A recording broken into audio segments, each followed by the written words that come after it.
Subscribe করুন Sony ৮, click করুন bell icon. এই এই বলি এত হেঁড়ে গলায় চেঁচালে কে তোমার মনের কথা শুনবে গো? সকাল সকাল এই গান শুনে ভাবছিলাম বাড়িতে নতুন কোনো কাক এলো নাকি। সে তুমি যাই বলো গিন্নি, গানটা আমি খারাপ গাই না। এই রে, বাড়ির সব কাক পালিয়ে গেল। হ্যাঁ, এবার ময়লা কে পরিষ্কার করবে?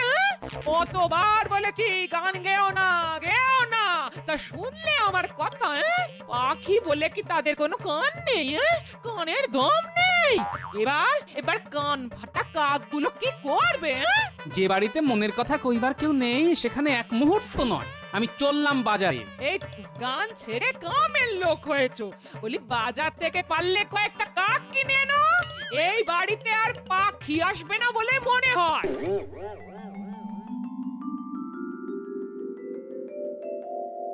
এই গোপাল, বাড়িতে ওস্তাদ রেখে গান শেখা হচ্ছে বুঝি? তা জোরে গাইছো না কেন? বিনা অপরাধে কেন আমার কানটা কেটে নেবেন মহারাজ?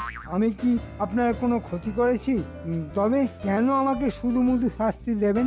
গোপাল, মন্ত্রী যাই কিছু বলুক না কেন, না মহারাজ, মনের কথা জানার কোনো উপায় নেই। আর মনের কথা জেনে কি লাভ মহারাজ?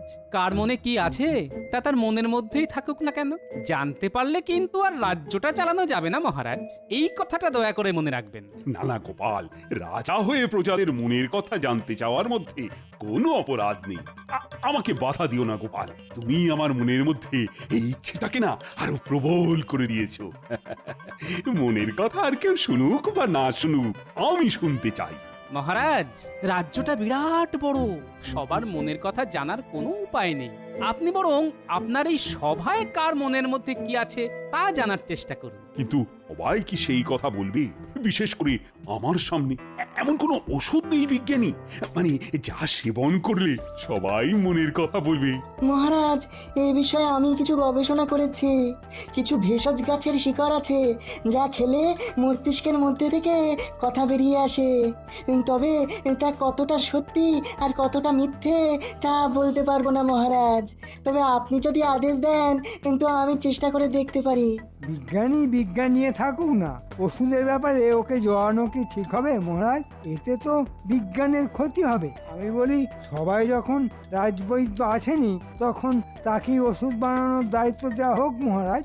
ওষুধ যে বিজ্ঞানের মধ্যে পড়ে না তা এইমাত্র মন্ত্রীমশাই আমাদের জানালেন। তা মন্ত্রীমশাইয়ের এই ভুল আমি ভাঙাতে চাই না। উলুবনে মুক্ত ছড়িয়ে কি লাভ বলুন? তবে একটা কথা বলি মহারাজ, দুজনকে এই ওষুধ তৈরির দায়িত্ব দেওয়া হোক। একজনের ওষুধে